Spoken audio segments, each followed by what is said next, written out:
अस्सलामु अलैकुम वरहमतुल्लाहि वबरकातुह। प्यारे बच्चों, कैसे हैं आप सब लोग। प्यारे बच्चों, जैसे कि आप सभी लोगों को मालूम है कि हमारा जो सीरीज़ चल रहा है, सिलसिला चल रहा है, वो है 10वीं जमात के उर्दू किताब दरख्शा को लेकर। तो हम लोगों ने 5 क्लासों में कुछ इस तरीके से पढ़ा है कि सबसे पहले हम लोगों ने 3 क्लास में फ़हरिस्त को देखा, दरख्शे के हिस्सा नस्र और हिस्सा नज़्म की फ़हरिस्त को देखा। उसके बाद सबसे पहला जो सबक आता है इसमें हम्द खुदाए अज़्ज़ा वजल उनको देखा, हम्द की तारीफ़ देखे, हम्द खुदाए अज़्ज़ा वजल की तफसील हम लोगों ने पढ़ा, सवाल व जवाबात किए। उसके बाद हम लोगों ने फिर जो आपका सबक स्टार्ट होता है अफ़साना, उनका हम लोगों ने डिफिनेशन पढ़ा, उनकी तारीफ़ पढ़ी, अफ़साना किसे कहते हैं। और इसी तरह जब अब हमारा सिलसिला आगे बढ़ता है तो उसके बाद स्टार्ट होता है अफ़साना। पहला जो अफ़साना हमारा आता है वो भाभी जान आता है और उनके जो मुसन्निफ़ हैं वो है सुहेल अज़ीम आबादी।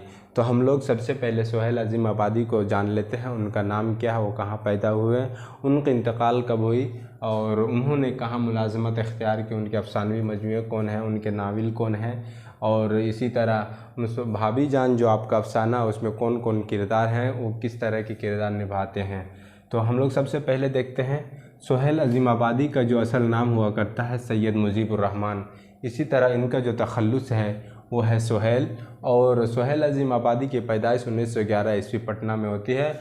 और सुहेल अज़ीम आबादी का जो ताल्लुक़ है वो ज़मींदार ख़ानदान से है और इनका आबाई वतन शाहपुर भदोल ज़िला पटना से है। इन्होंने मुलाज़मत ऑल इंडिया रेडियो में इख्तियार की और रोज़नामा अखबार उन्होंने जारी किया। इसी तरह इनके 3 अफ़सानवी मजमूए हैं, 4 चेहरे, अलाव, आदमी और रूप, और एक नाविल है जो है बेजड़ के पौधे। इनके अफ़सानों की तादाद इन अफ़सानों को छोड़कर कुल 125 होती है। उसके बाद सुहेल अज़ीम आबादी का इंतकाल 1980 ईस्वी में हो जाता है। अब हम लोग देखेंगे अफ़साना भाभी को, उनमें कौन कौन से किरदार हैं। तो इनमें सबसे पहला किरदार है जो रुक़ैया भाभी हैं। उनके बाद अख्तर है जो कि पूरे अफ़साने में एक दूसरे से गुफ्तगू करते रहते हैं और एक दूसरे से बातचीत होती रहती है। और तीसरा जो आपका है वो है शमीर किरदार होता है। तो हम लोग सबसे पहले जब देखते हैं तो रुक़ैया भाभी को हम लोग जान लेते हैं। रुक़ैया भाभी किस तरह की किरदार है, इसमें किस तरह का प्लॉट है। तो रुक़ैया भाभी का किरदार कुछ इस तरीके से स्टार्ट होता है। अख्तर और रुक़ैया भाभी के दरमियान गुफ्तगू होती है। अख्तर जो है रुक़ैया के घर आती हैं, उसके बाद इन लोगों में गुफ्तगू स्टार्ट होती है और वो इस तरह घुल मिल जाते हैं। और कुछ दिनों में जब बातचीत होने लगती है तो अख्तर के दिमाग में ये बात चलती है कि, और उनके घर वालों में ये बात की चर्चा होती है, बातचीत होती है कि रुक़ैया जो है बहुत ही ढाट बाट में रहने वाली है, शान व शौकत और में रहने वाली है, वो हमारे घर में आके नहीं रह पाएगी। उसी तरह शान व शौकत के साथ और ढाट बाट के साथ रहेंगी। लेकिन हर चीज़ उसके उल्टा होता है, उसके बरअक्स होता है। रुक़ैया भाभी जो है अख्तर के भाई से जब निकाह होके आती है तो निकाह के कुछ दिन ही बाद ही अख्तर के भाई को जेल हो जाती है, सज़ा हो जाती है। वो एक लीडर हुआ करते हैं, किसी जुर्म में उनको जेल हो जाती है।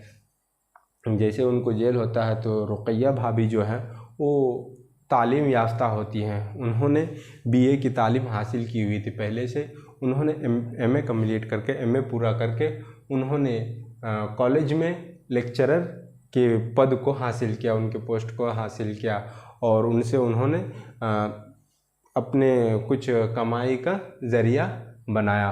तो रुक़ैया भाभी इस तरह अपनी ज़िंदगी को स्टार्ट करती है और उनके एक बच्चे होते हैं। फिर 3 साल बाद अख्तर के भाई कैद जेल से रिहा होकर आते हैं।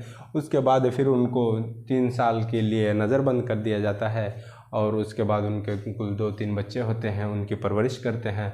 तो उन्हीं के बीच में एक तीसरा जो आता है आपका किरदार आता है, वो शमी का किरदार आता है। और शमी जो है एक बहुत ही निचले तबके की लड़की हुआ करती है, वो जो कि शमी के पढ़ाई की ज़िम्मेदारी भी रुक़ैया भाभी के ऊपर ही होती है। रुक़ैया भाभी अपने ट्यूशन और कॉलेज में पढ़ा के कुल 100 कुछ रुपए की इनकम करती थी। 450 के आसपास की जो इनकम होती थी, उनकी आमदनी होती थी, उन्हीं से रुक़ैया भाभी शम्मी की भी खर्चा को देखते थे और उनको पढ़ाते थे, उनको ट्यूशन देते थे। और इसी तरह इसके कहानी का सिलसिला आगे बढ़ते हुए एक दिन कुछ ऐसे ही होता है कि शम्मी जो है अपने भाई का कॉलेज में दाखिला फ़ीस पेमेंट नहीं कर पाती है, अदा नहीं कर पाती है। तो आती है रुक़ैया भाभी के पास, आके कुछ बोलना चाहती है लेकिन बोल नहीं पाती है। तो रोने लगती थी, फक के रोने लगती है। तो रुक़ैया भाभी उनको कमरे में लेके जाती हैं और उनको बोलती हैं क्या हुआ बताओ। तो वो बताती है कि मेरे भाई का जो है एमए में एडमिशन होना है और वो जो उनका ये है दाखिला फ़ीस है वो अदा नहीं कर पाती है। तो उनके प्यार से एक थापक लगाती है और उससे बोलती है ज़िंदगी में उतार चढ़ाव होते रहते हैं, तुम इसके लिए चिंता ना करो। और तो वो अपने एक छोटी बच्ची रेहाना के नाम से होती है, उनके लिए हाथ का 2 कंगन बनाती है, चूड़ियाँ बनाती है। अलमारी से उन दोनों चूड़ियों को निकाल कर शम्मी के हाथ में देती है और बोलती है जाओ, इससे तुम अपने भाई का जो है एडमिशन के लिए जो पैसे होते हैं उनको अदा करो और उनका एडमिशन कराओ। तो इसी तरह इनका सिलसिला आगे चलता है। और इसी तरह इसी बीच में एक दूसरे सिलसिला आता है कि रुक़ैया भाभी जो अख्तर से पूछता है जो तुम शादी करने वाले थे, तुम शादी क्यों नहीं कर रहे हो।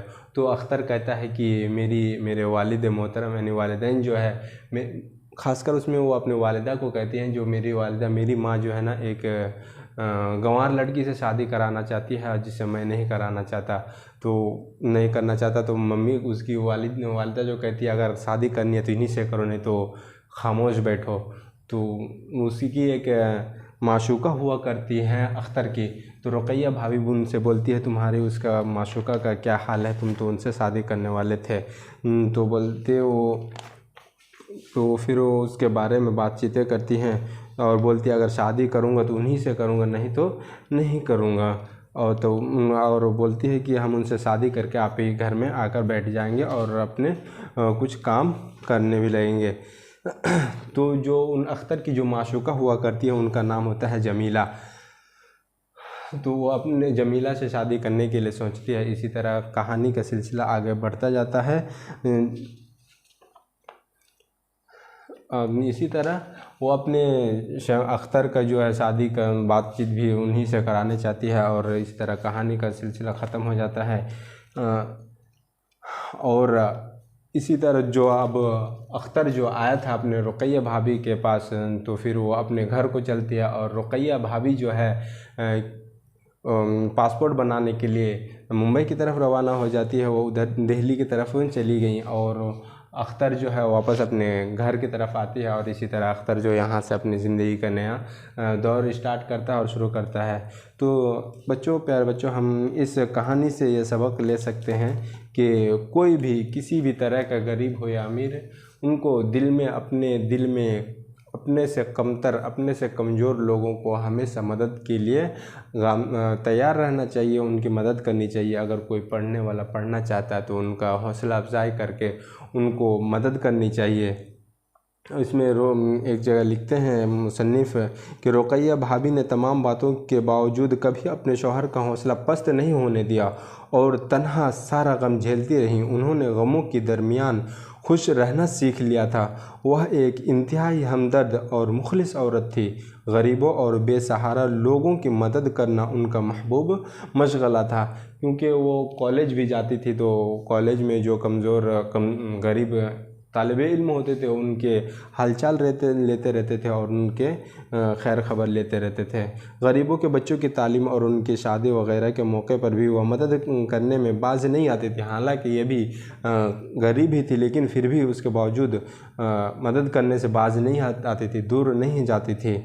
दूसरी तरफ उनके शौहर को सियासी सरगर्मियों में पेश रहने की वजह से ज़्यादातर जेल में ही रहना पड़ता था। सियासी सरगर्मी यानी सियासत में थे उनके शौहर, इस वजह से ज़्यादातर उनको जेल में ही रहना पड़ता था। रिहाई भी होती थी तो फिर किसी दूसरे मुकदमे में जल्द ही सज़ा हो जाती थी।